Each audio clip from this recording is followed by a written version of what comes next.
Bharat America से डर गया है?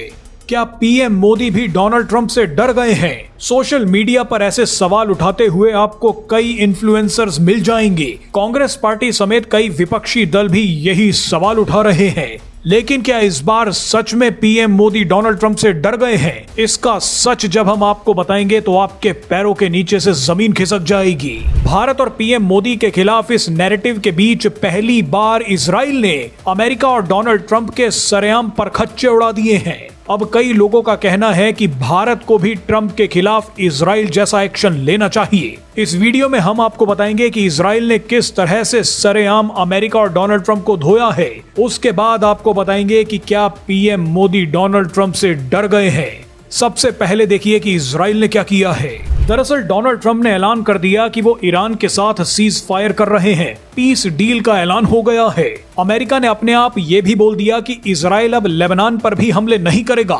इतना सुनते ही इजराइल के राष्ट्रीय सुरक्षा मंत्री इतमार बेन ग्वीर ने सीधे सीधे कहा कि ट्रंप का समझौता इजराइल पर लागू नहीं होता। इजराइल अमेरिका के अधीन नहीं है। हम एक आजाद और संप्रभु देश हैं। हमारा फर्ज इजराइल के नागरिकों, इजराइल की सेना और यहूदियों के प्रति है। जब भी हमने इजराइल की सुरक्षा की कीमत पर अंतर्राष्ट्रीय दबाव के आगे घुटने टेके हैं, हमें इसकी भारी कीमत चुकानी पड़ी है।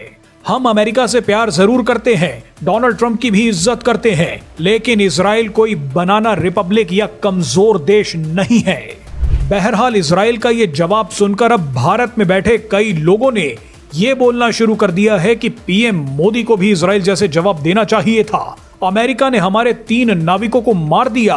क्या पीएम मोदी डर गए हैं? ऐसे में हम यहाँ पर सवाल पूछना चाहते हैं कि अमेरिका ने तो 3 नाविकों को मारा, लेकिन ईरान के मिडल ईस्ट पर किए गए हमलों में भी 5 से 6 भारतीय लोगों की मौत हो गई। ईरान ने भी भारतीय लोगों को मारा, लेकिन उस समय किसी ने ईरान की तरफ उंगली नहीं उठाई, बल्कि ईरान के समर्थन में चंदा जमा करना शुरू कर दिया। अगर इस जंग में अमेरिका ने भारतीयों को मारा है तो ईरान ने भी मारा है। बहरहाल आजकल हर चौराहे पे खड़ा व्यक्ति जियोपॉलिटिक्स पर वीडियो बना रहा है। ये लोग बोल रहे हैं कि पीएम मोदी अमेरिका से क्यों नहीं लड़ रहे। चलिए एक बार पीएम मोदी इनकी बात मानकर अमेरिका से जंग शुरू कर देते हैं। अब बताइए कि अगर भारत अमेरिका के साथ जंग में उतर गया तो कितने लोग पीएम मोदी के साथ खड़े होंगे। भारत की अर्थव्यवस्था इस वक्त ऐसी ऊंचाई पर है कि कई देश ये चाहते हैं कि पीएम मोदी किसी जंग में उलझ जाए। पीएम मोदी पिछले कई सालों से देश से अपील कर रहे हैं कि स्वदेशी प्रोडक्ट्स खरीदे। इतना तो लोग कर नहीं रहे।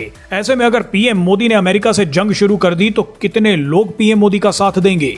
जो विपक्षी दल आज ये बोल रहे हैं कि पीएम मोदी डर गए हैं, क्या वो अमेरिका के साथ जंग में पीएम मोदी के साथ खड़े होंगे? पूरी दुनिया चाहती है कि भारत किसी बड़े देश के साथ जंग में उलझे।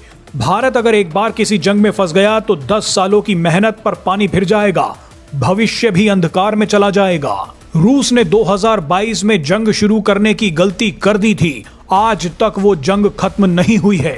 रूस अभी तक इस जंग में इसीलिए टिका है क्योंकि वहां की जनता पुतिन के साथ खड़ी है।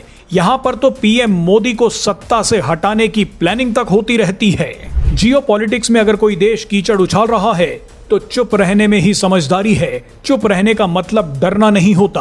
अगर देश अमेरिका से लड़ने के लिए पीएम मोदी के साथ खड़ा है, विपक्षी दल अगर समर्थन देते हैं कि अमेरिका के साथ जंग में वो पीएम मोदी के साथ खड़े रहेंगे और ऐसी स्थिति में पीएम मोदी नहीं लड़ते, तब कहिएगा कि पीएम मोदी डर गए। राजनीति करने का कोई फायदा नहीं है। आखिर में हम आपको बता दें कि कुछ एक्सपर्ट्स का मानना है कि इस बार अगर पीएम मोदी डोनाल्ड ट्रंप से मिलते हैं तो वो भी डोनाल्ड ट्रंप को उनकी हैसियत याद दिलाएंगे। वैसे दिलचस्प बात यह है कि अभी तक सिर्फ व्हाइट हाउस ने कंफर्म किया है कि पीएम मोदी और डोनाल्ड ट्रंप के बीच मुलाकात हो रही है।